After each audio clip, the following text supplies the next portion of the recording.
মুহতারাম হাজরিন, আমরা আলোচনা করছিলাম এই মজলিসে সন্তানের হক, পিতামাতার উপর সন্তানের হকগুলো কি কি। আজকে এই আলোচনার শেষ পর্ব। অনেকগুলো হকের কথা আমরা পিছনে বলেছি। তো সন্তানের একটা হক হলো তালিম তরবিয়ত, শিক্ষা দীক্ষা। শিক্ষা দীক্ষা দুটোকে সমান গুরুত্ব দেওয়া। আজকালকে আমাদের সমাজে শিক্ষার অনেক গুরুত্ব, কিন্তু তরবিয়ত দীক্ষা যেটাকে বলে, দীক্ষা সন্তানকে উন্নত চরিত্রে চরিত্রবান করা, সচ্চরিত্রবান হিসাবে গড়ে তোলা, আল্লাহ ভীরু হিসাবে গড়ে তোলা,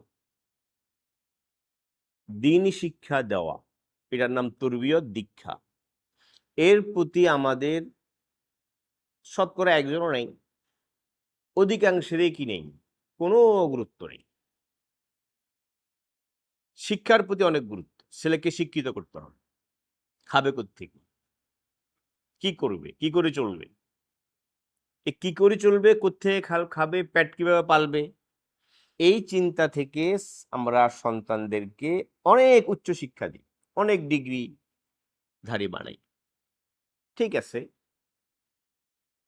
কিন্তু ছেলেকে যে তরবিয়ত দিতে হবে, তাকে আখলাক শিক্ষা দিতে হবে, নৈতিক চরিত্রে চরিত্রবান করতে হবে, আদর্শ মানুষ হিসাবে গড়তে হবে, নেক্সট সন্তান হিসাবে গড়তে হবে, এই চিন্তাটুকু আমাদের অনেকের মাথায় আসে না। যার কারণে আমাদের সন্তান উচ্চশিক্ষিত, বহু ডিগ্রিধারী, বহু কিছু, কিন্তু আমার সন্তান আমার সুসন্তান হয়নি, আমার সন্তান আদর্শ সন্তান হয়নি, নেক্সট সন্তান হয়, আমার সন্তান যে দুনিয়া আখিরাতে আমার কাজে লাগবে সেটা। তো আফসোস করে লাভ কি, আমি নিজেই তো কি করি নাই, তাকে কোনো শিক্ষা দিয়েছি, শিক্ষিত করেছি, উচ্চ শিক্ষিত করেছি, কিন্তু তাকে আমি তরবিয়ত দিইনি। না ঘরে তরবিয়ত দিয়েছি, পরিবারে, পারিবারিক মণ্ডলে, না কোনো দিন প্রতিষ্ঠানে, ওলামায়ে কেরামের সোহবতে, না কোনো প্রতিষ্ঠানে, কোথাও আমি তাকে তরবিয়ত দিইনি। এই জন্য অথচ তালিম তরবিয়ত, শিক্ষা দীক্ষা উভয়টা সমান গুরুত্বপূর্ণ, সমান গুরুত্ব। বরং আর একটু চিন্তা করেন, বরং শিক্ষার চেয়ে দীক্ষা, আদর্শ এবং চরিত্রবান করে গড়ে তোলা, এর গুরুত্ব আরো বেশি। সন্তানের যদি শিক্ষায় কোনো ঘাটতি থাকে, কিন্তু সে যদি আদর্শ সন্তান হয়, ওর দ্বারা বহু কাজ হবে, অনেক কল্যাণমূলক কাজ হবে। শিক্ষিত হবে, শিক্ষায় ঘাটতি আছে, কিন্তু সন্তান আদর্শ, উন্নত চরিত্রের অধিকারী, তাহলে এই সন্তান দ্বারা আমি বহু সুফল পাব। কিন্তু উচ্চশিক্ষিত, উচ্চ ডিগ্রিধারী, কিন্তু আমার সন্তান তরবিয়ত নেই, তাকে আমি আদর্শ সন্তান হিসেবে গড়তে পারিনি। তো এই সন্তান দুনিয়া, পরিবার, সমাজ, রাষ্ট্র, দুনিয়া আখিরাত উভয় জায়গায় আমার ক্ষতির কারণ, সমূহ ক্ষতির কারণ হতে পারে, হচ্ছে। তার গুরুত্বপূর্ণ কোনটা? দুটাই গুরুত্বপূর্ণ। শিক্ষা দেওয়া এটাও গুরুত্বপূর্ণ, কিন্তু দীক্ষা দেওয়া এটা আরো গুরুত্ব। আমার কথা কি বুঝতে পারছেন? এই জিনিসটা এখন আমাদের অভিভাবকদের মাথায় নেই। লক্ষ কোটি টাকা খরচ করতে সন্তানের পিছনে, শিক্ষা দেওয়ার পিছনে লক্ষ কোটি কোটি টাকা। কেন? সে আরো বড়, অনেক বেশি কেরিয়ার গড়বে, অনেক বেশি পয়সা আনতে পারবে।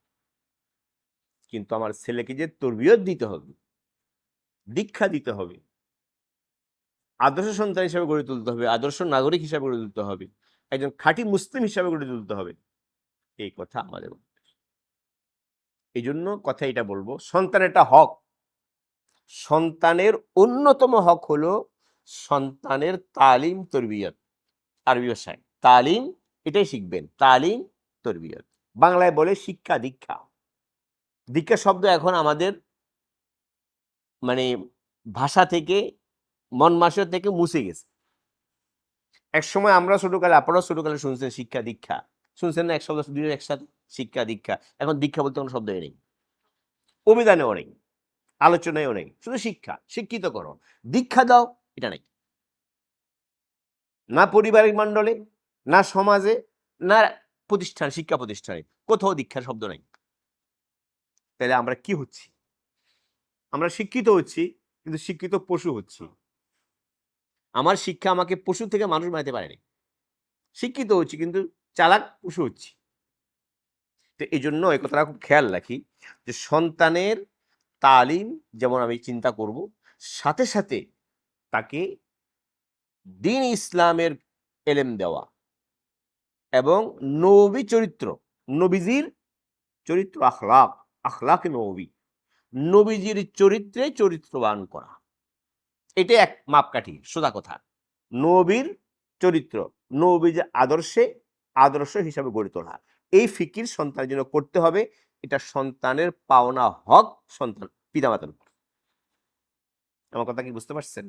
এই হকটার প্রতি আমরা গুরুত্ব দিই, এই হকটাকে চিন্তা করি যে সন্তানকে শুধু শিক্ষিত বানাবো, এ কথা চিন্তা না করি, বরং সন্তানকে শিক্ষিত বানাবো এবং দীক্ষায় দীক্ষিত করব।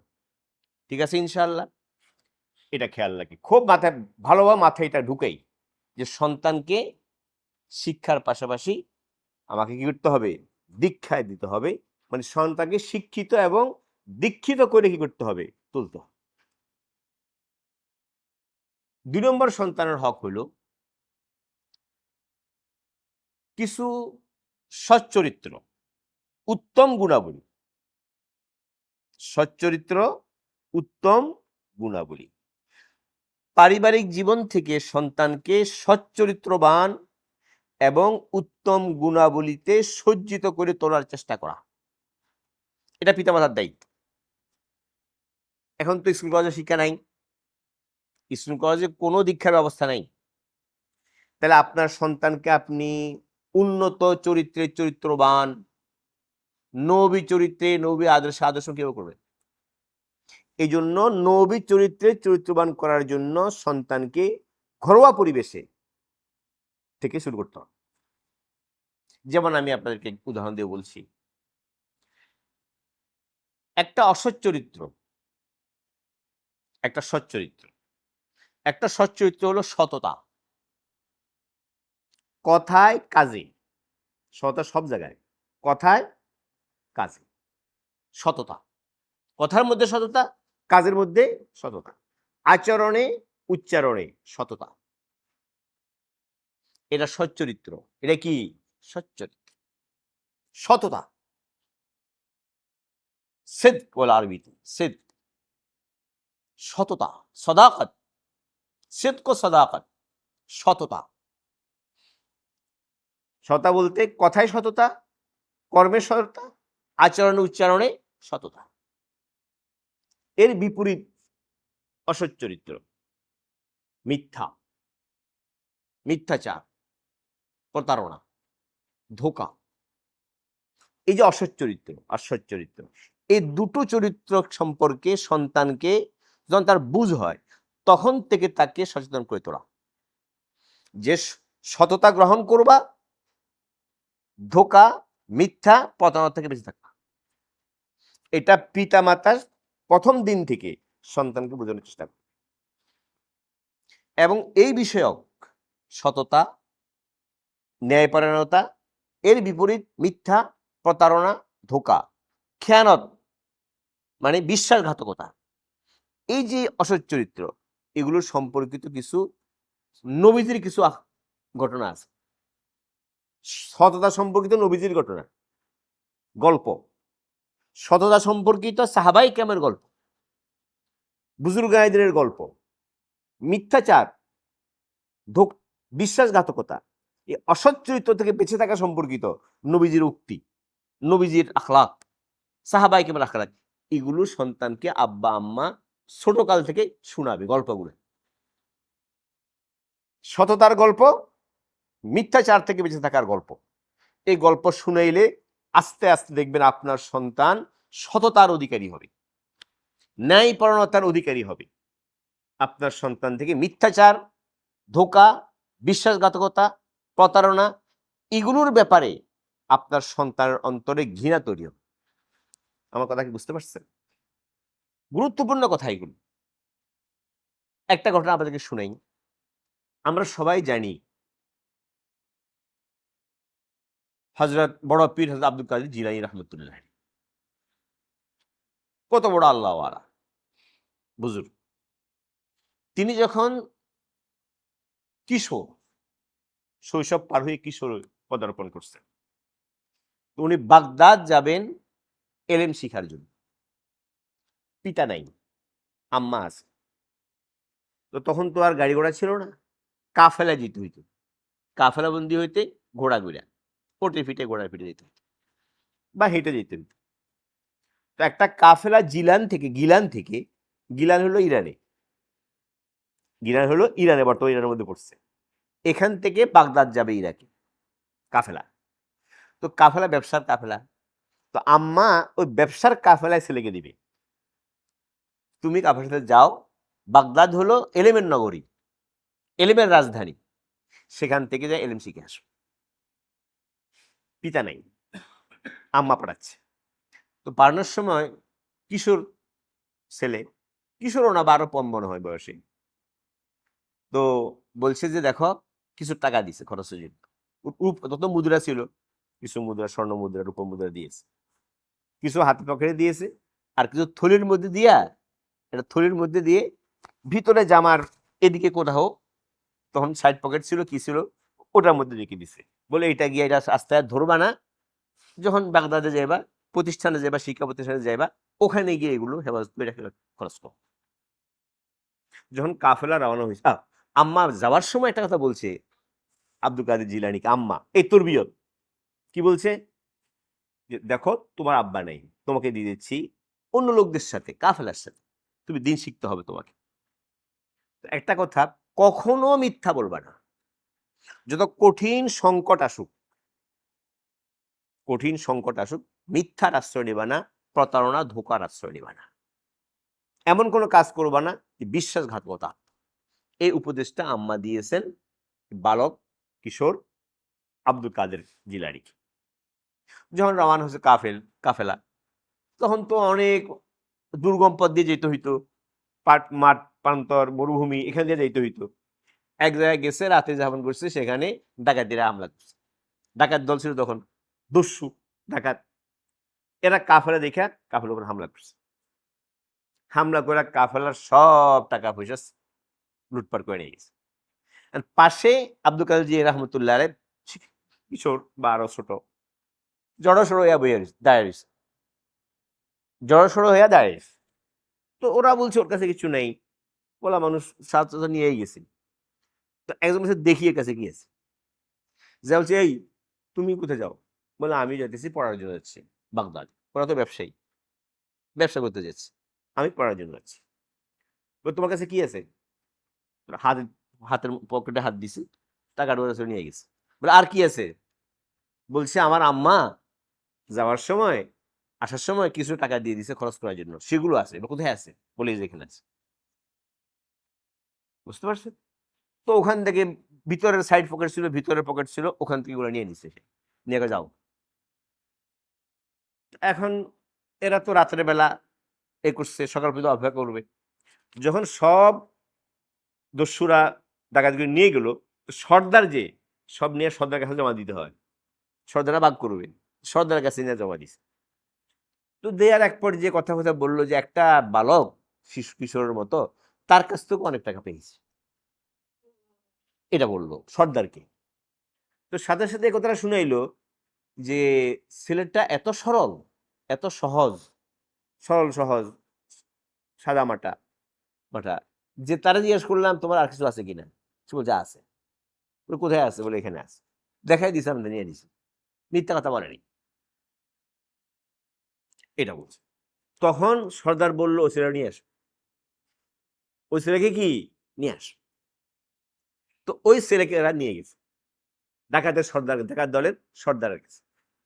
তো ডাকাত সর্দার জিজ্ঞেস করলো যে তুমি কেন সত্য কথা বললা? কেউ তো সত্য বলে না, সবাই তো এখানে গোপন করতে চায়, মিথ্যা বলে, তুমি সত্যটা বলে দিলা, আরো তুমি কোনো যুবক ছেলেও না, কেউ না, কেন বললা?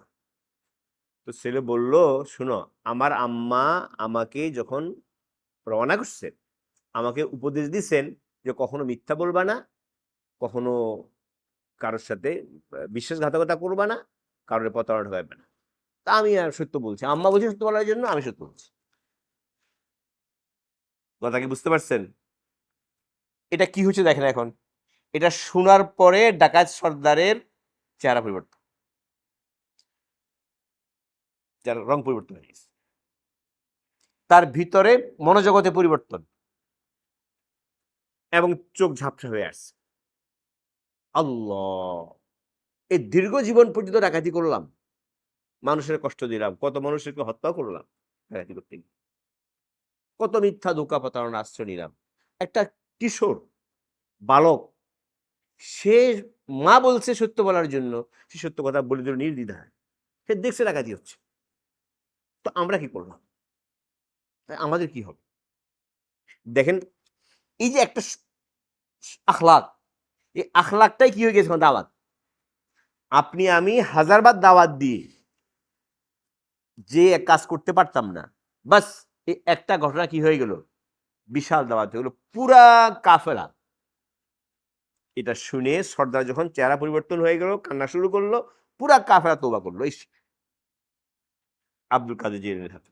তখন তো আব্দুল কাদের জিলানী হয় নাই, এত বড় হয় নাই, বালক কিশোর, সব তওবা করলো, কান্নাকাটি করলো, এবং ডাকাতি থেকে তওবা। এটার নাম তরবিয়ত। এটার নাম কি? তরবিয়ত। বহু ঘটনা আপনি পাবেন। এই ঘটনাগুলো সন্তানদেরকে শৈশবে কি করার, শোনান। যখন বয়স বালক হয়, বুঝ হয়, আব্বা আমার দায়িত্বগুলো শোনান, যাতে এগুলোর প্রতি সৎ চরিত্রের প্রতি আগ্রহ তৈরি হয়, অসৎ চরিত্রের প্রতি অনীহা এবং ঘৃণা তৈরি হয়। আমার কথা কি বুঝতে পারছেন? একটা উদাহরণ আমি দিলাম, এরকম বহু জিনিস আছে। মনে করেন চুরি, অনেকের ছোটকাল থেকে চুরির ব্যাপার গড়ে উঠে। কিভাবে গড়ে উঠে আমি বলি আপনাকে, আমাদের পরিবারে আছে চুরি ব্যাপার, পিতা মাতার কোনো খবর নেই। চুরি করা কত জঘন্য কাজ, অন্যের হক নষ্ট করা। চুরি করা মানে কি? বন্দার হক নষ্ট করা, হারাম কবিরা গুনাহ। চুরির বিভিন্ন প্রকার আছে, বিভিন্ন রকম আছে, সেটা ভিন্ন চুরি। তো এই চুরি যে একটা মন্দ স্বভাব, মন্দ চরিত্র, এর প্রতি ঘৃণা তৈরি করা, শৈশবে ঘৃণার বীজ অন্তরে ঢুকাই দেওয়া, যাতে পরে বড় হয়ে চুরির প্রতি ঘৃণা আসে, এটা আমি করবো না। যেমন মনে করেন, অনেক সময় আছে সন্তান পিতা মাতার পকেট থেকে টাকা নিয়ে যায় না বলে, না, সবাই তো নেয়, সবাই তো নিয়ে যায়। সন্তানে বাস বাবার পকেট তো তার পকেট, তো বাস লয়ে গেল। বাবা বলে আমার সন্তান নিয়েছে,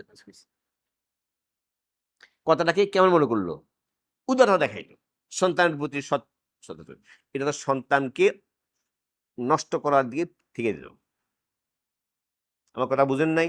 এটা হালাল হারাম পড়ার কথা, কিন্তু এখান থেকে বিষ ঢুকতেছে কি, গোপনে নিয়ে যাওয়া। আমার কথা কি বুঝতে পারছেন? গোপনে না বলে নিয়ে যাওয়া, এটা তো চুরি। কারো সংরক্ষিত মাল গোপনে না বলে নিয়ে যাওয়া, এটার নাম চুরি। তো এটা তো হচ্ছে আমার সন্তানকে আমি জানি হে এটা করে, আমি কিচ্ছু বলি না, তাহলে এটা কি হলো? এতে কি হলো, চুরি যে একটা ঘৃণার জিনিস, এটা তার অন্তর থেকে কি হয়ে যাবে, মুছে যাবে, শেষ হয়ে যাবে। অনেক সময় ঘরের জিনিস চুরি করে, আছে না? ঘরের জিনিস আব্বা আম্মা কিনে আনছে বাইরে থেকে, এটা নিয়ে বাইরে বিক্রি করে সন্তান, আব্বা আম্মা জানে কিছু করে। এর কি করতে হবে, সন্তানকে বলতে হবে না বলে কারো জিনিস নেওয়া, সে যেই হোক, তোর পিতামাতাই হোক, অন্য যে কেউ হোক, কারো জিনিস না বলে নিয়ে যাওয়া এটা চুরি। এটা অত্যন্ত খারাপ কাজ, অসচ্চরিত্র। এটা জাকির থেকে নীল আছে, কষ্ট পায়, অন্যকে মানুষের কষ্ট দেওয়া, এটা করিও না। যা তোমার দরকার আমার কাছ থেকে বলে নিব। কথাটা বুঝলেন নাই? আমারে বলবা আব্বা আমার এত টাকা দরকার, আম্মাকে বলবা, আম্মা বলবো আমাকে বলবা তোমার এত টাকা দরকার। তোর আব্বা মনে করবে কত দরকার, কত প্রয়োজন, কি প্রয়োজন, সেই হিসেবে টাকা দিবে। এখন তো এভাবে নিয়ে তো এখন গাঁজা খাচ্ছে, হিরোইন খাচ্ছে, খাচ্ছে না, বাপে পড়তে নিয়ে যেতেছে। তো আপনি যদি এই কথাটা বলেন যে চুরিটা অপরাধ, না বলে নেওয়া, আপনি বলবেন যে বাপে দিচ্ছে চুরি কি চুরির মতো হয়েছে, এখান থেকে চুরির দিকে যাবে। কথা বুঝতে পারলেন কি না? আমি যদি এটা বলি না তুমি নাও, ঠিক আছে তোমার দরকার আমার কাছে নিবা, কিন্তু বলে নিবা যে আব্বা আমার টাকা দরকার। তুমি নিজে বাপের পকেটে হাত দিবা না, মায়ের ভেন্ডি ব্যাগে হাত দিবা না, মাকে বলবো আম্মা আমার টাকা দরকার আমাকে দিন। এই চরিত্র শিখছে। আমার কথা বুঝতে পারছেন? এই সম্পর্কিত বহু ঘটনা আছে। আমি তো এখন সময় আসতে আমার আসতে দেরি বিলম্ব হয়ে গেছে আমার ইয়ের কারণে। তো এই সম্পর্কিত ঘটনাগুলো তাকে শুনান। বুজুর্গের ঘটনা আছে, নবীজির ঘটনা আছে, সাহাবাকের ঘটনা আছে, যেটা কত ঘৃণার জিনিস। তাহলে আপনার সন্তান সামনে গিয়ে সমাজে, রাষ্ট্রে কোথায় গিয়ে চুরি করবে না, দুর্নীতিগ্রস্ত হবে না, তার এর প্রতি কি তৈরি হবে? অন্তরে ঘৃণা জাগ্রত হবে। কি জাগ্রত হবে? মানুষের সাথে কি আচরণ করতে হয়, সে আচরণটা আপনি ঘরে শিখাতে পারেন ছেলেকে। মানুষের সাথে আচরণ, ব্যবহার, সদাচরণ, সদ্ব্যবহার, কোমল আচরণ, মানুষকে সুন্দর ভাষায় সম্বোধন, ভদ্র ভাষায় কথা বলা, শালীন মার্জিত ভাষায় কথা বলা, এটা আপনি আপনার সন্তানকে শৈশবের থেকে শিখতে পারেন। পারেন মানে তার হক শিখানো।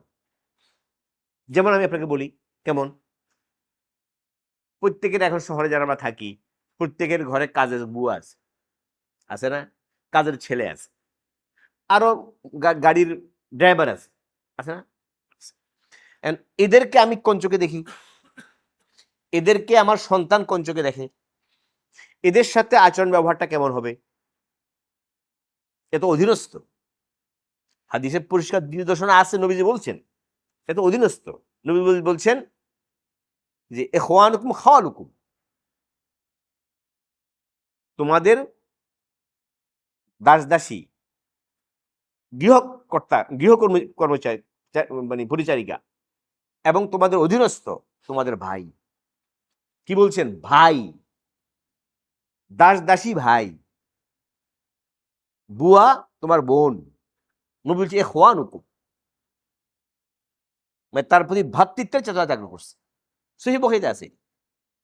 এখন যদি আমি আমার সন্তানকে বলি দেখো সে আমাদের এখানে কাজ করে, তুমি যেমন মানুষ সেও মানুষ, আল্লাহ তাকে আমাদের অধীনস্থ করেছে, জালাহুল্লাহ তাহতা আইদিকুম, হাদিস শরীফে আছে। আল্লাহই করেছেন, আমাকে অধীনস্থ করতে পারতেন তার, কিন্তু তাকে করছে আমার অধীনস্থ, এটা আল্লাহ করছে। কিন্তু সে আমার ভাই, সে আমার বোন, কারণ তার সাথে ভাই এবং বোনের মতো আচরণ করতে হবে। এ কথা যদি আমার সন্তানকে আমি বলি, এবং সে হিসাবে তার সাথে আমার সম্বোধন, তাকে ডাকা, তার সাথে আচার ব্যবহার, কথাবার্তা ওভাবে হবে, হবে না? তখন রিক্সার সাথে খারাপ ব্যবহার করবে না। এখন তো রিক্সাওয়ালা মানে ৩ নম্বরের নাগরিক, এ তো তুচ্ছ। রিক্সাওয়ালা যদি আমার কাছ থেকে আপনার কাছে সৎ ব্যবহার পায়, তার আখলাক পাল্টা দেবে, তার আখলাক পাল্টে দেবে। আমার কথা কি বুঝতে পারছেন? এই সন্তানকে এখানে বলা যে কাজের বুয়াকে কি বলে সমাধান করতে হবে, তুমি এদিকে আসো, না, বলতে হবে খালাম্মা, খালা, খালাম্মা, চাচা, যদি ছেলে হয়, বাপের বয়সী আছে না অনেক, চাচা এদিকে আসেন, চাচা খেয়েছেন কিনা, কেমন আছেন, এই সম্বোধন, ভাষা মার্জিত, বিনয়ের সাথে কথা বলা। আমি যদি আমার সন্তানকে শিখাই, এই সন্তান বাইরে পরিবেশে গেলে গাড়ির কন্ট্রাক্টর, গাড়ির ড্রাইভার, এদের সাথে কি আচরণ করবে? এদের সাথে কি আচরণ করবে?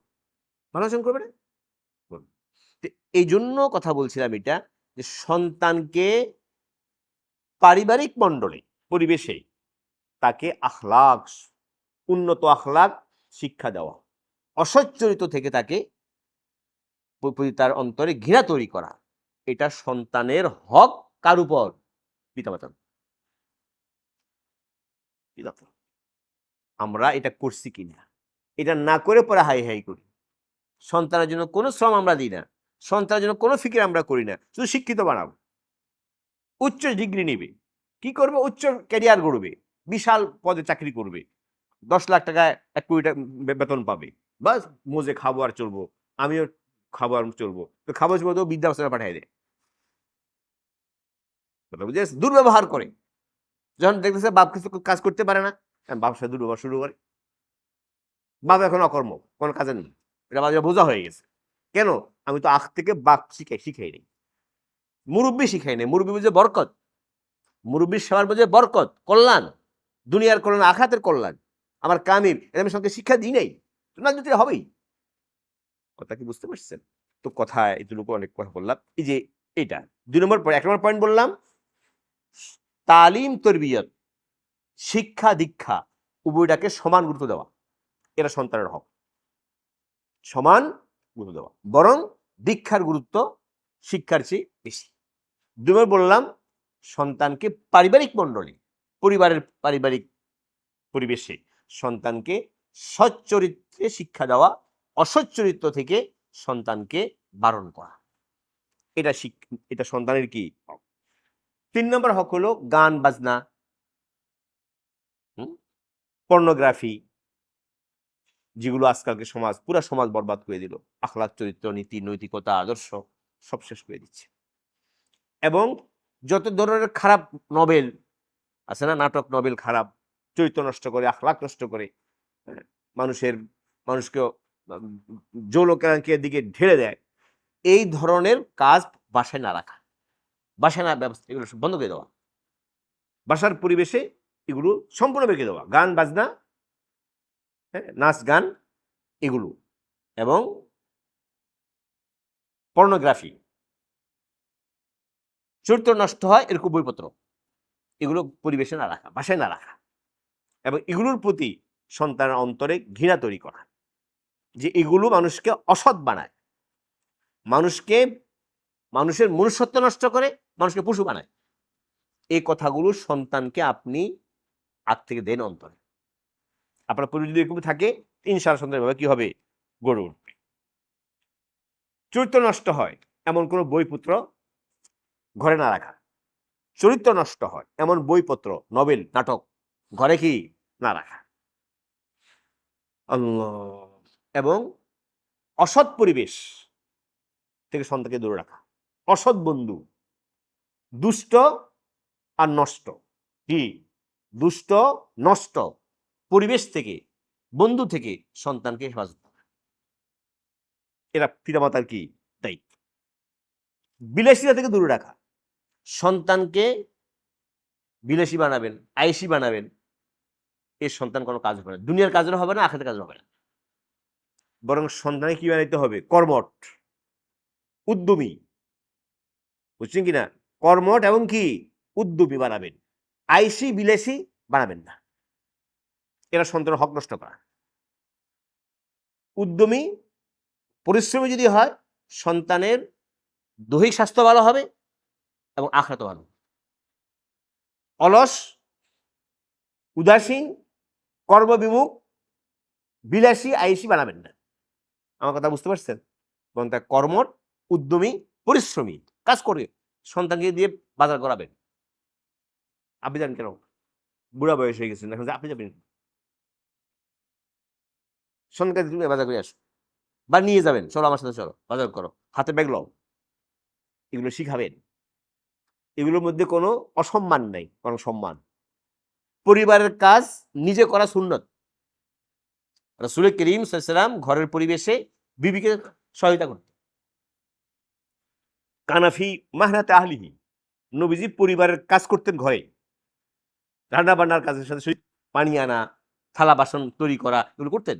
আপনার ছেলেকে বলেন, এই বাসন তৈরি, প্লেট ধুয়ে নিয়ে আস, খাওয়ার পরে বলেন এগুলো ধুয়ে রাখো, সব মার দায়িত্ব দিয়ে দিলেন।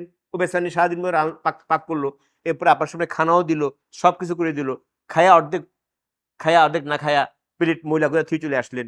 আমি চলে আসলাম, আমি ছেড়ে চলে আসলাম, এটা কি মার উপরে অন্যায় করলাম না? সন্তানকে শিক্ষা দেওয়া, এগুলো করো, এগুলো করলে কি সন্তান নষ্ট হবে না সন্তান কষ্ট পাবে? কি হবে? শুধু খেয়াল করা হবে।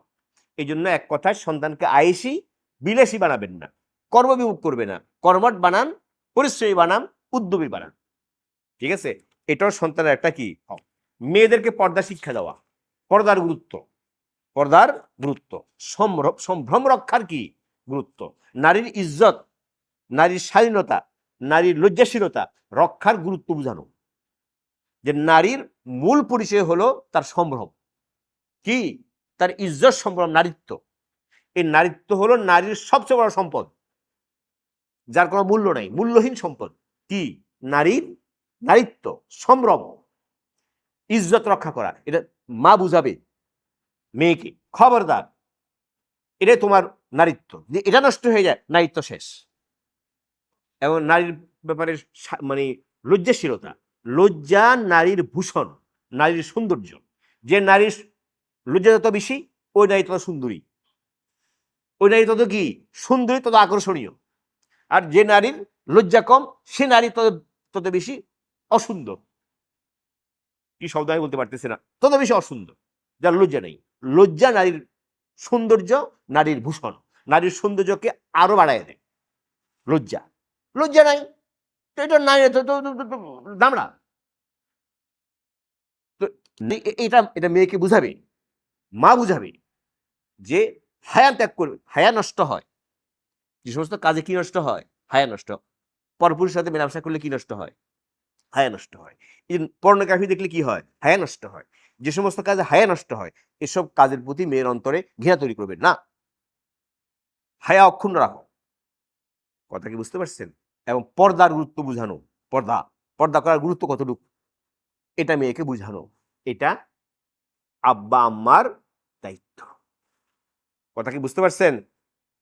আর যত আগেও বলেছি, যত সম্ভব সন্তান সন্ততিকে বুজুর্গদের সোহবতে নিয়ে যাওয়া, এরকম দিন মজলিসে নিয়ে যাওয়া, শুধু নিজে একা না আসা, সন্তানকেও নিয়ে আসা।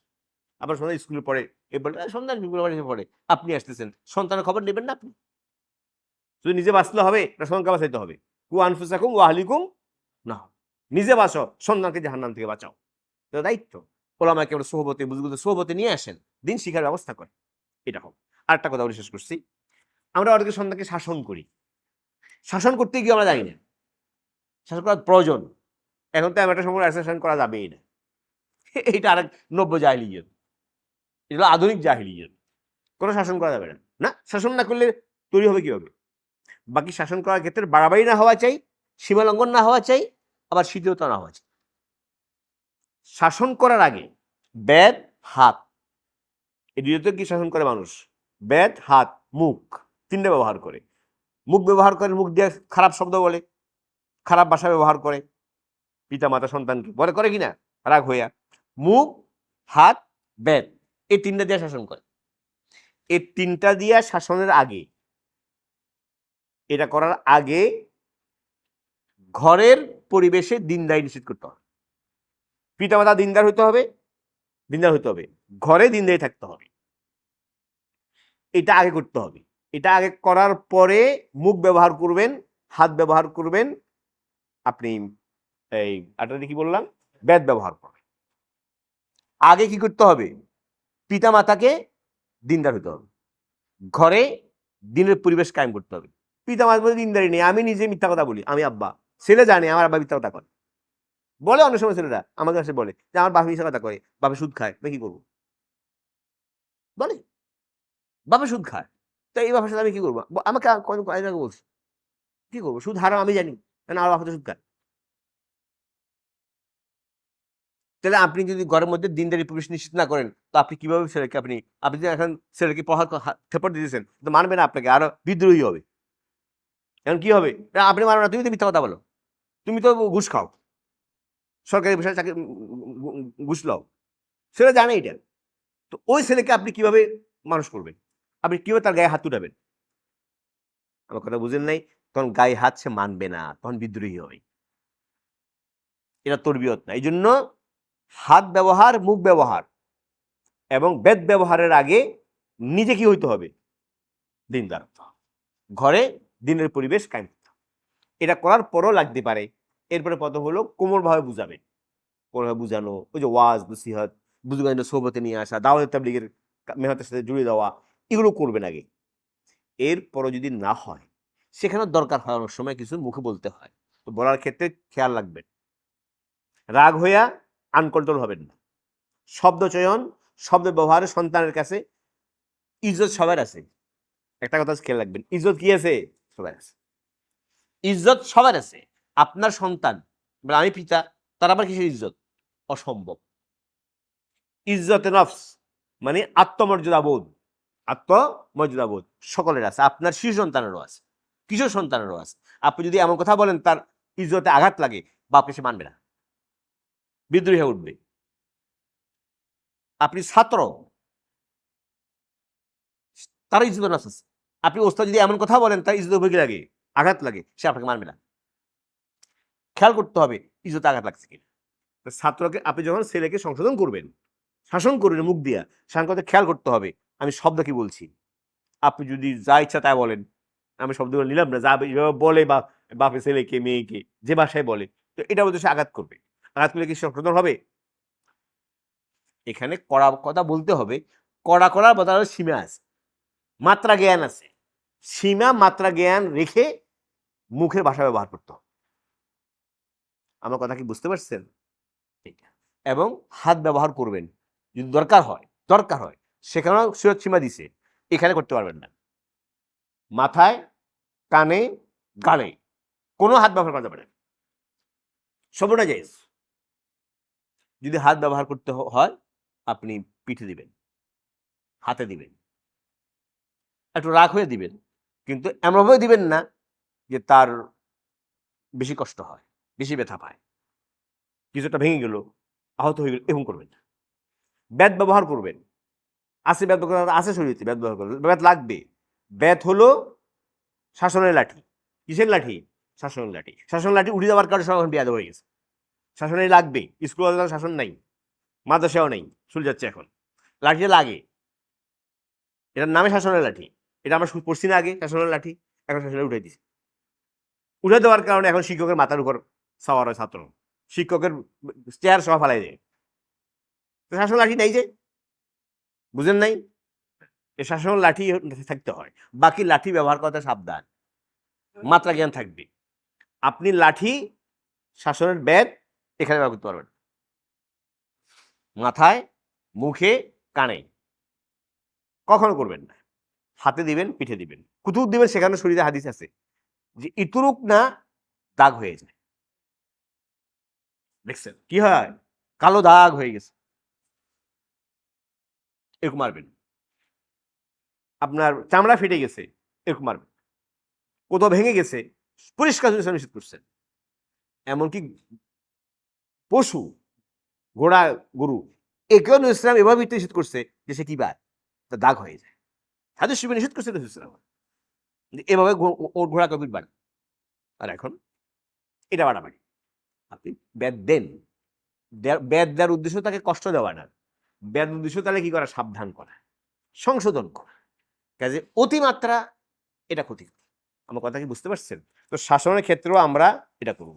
এবং একটা কথা আছে বাংলায়, সেটা হলো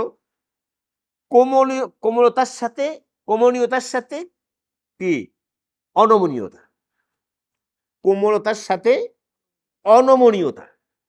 আপনার কথায় কাজে কোমল হবেন সন্তানের সাথে, কিন্তু অনমনীয়।